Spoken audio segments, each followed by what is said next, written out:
Excellent question. Thank you very much for asking it. I'm going to have to break down and give you some separate answers because you've given me a lot there to comment on. And thanks again.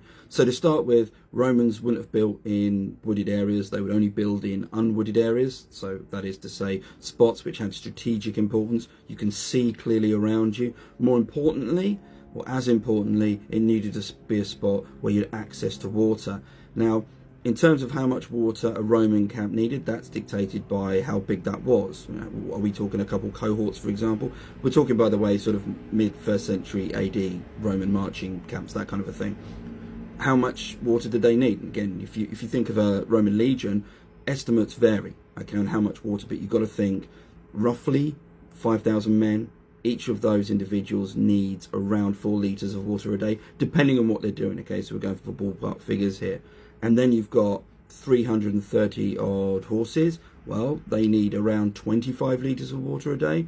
And the big one, all of those pack animals. So you've got probably 1,000 or so pack animals. It was estimated that they needed 20 litres of water a day. The sums vary, but one figure that we can arrive at, which is reasonable for a legionary fort or a legionary army that are arriving on camp, they will need around just under 50,000 litres of water a day. So water was really important for where you put your camp. Obviously as well, you wanted a good strategic location.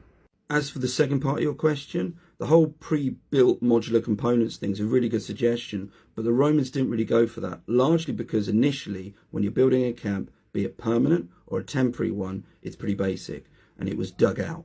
So you'd have men with entrenching tools. Roman soldiers carried these, and effectively they just dug ditches and embankments, and these were turf.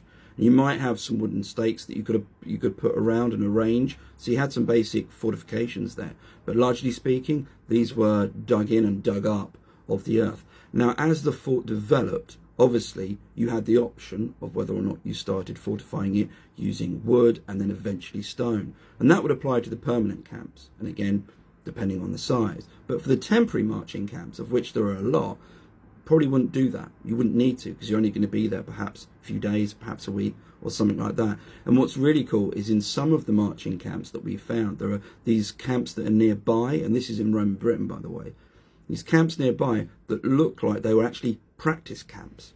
So Roman soldiers were training all the time. So what you might have had was, we're going to be here for a week, we're going to be building in a similar area to this, similar geography to this, topography to this. So why don't we go ahead and get used to this? So right, tomorrow everyone's doing some training in building the next camp. So we're just going to do that because in a week's time we've got to do it for real. So there's this constant evolution of training, which was obviously one of the reasons that the Roman army was as effective as it was. But to answer your question, no, not initially. They didn't have those pre-modular components. I suppose you could talk about the stakes and things like that and say they were pre-built, so perhaps that, but not in the sense of the big, sizable fortifications, those palisades and everything else.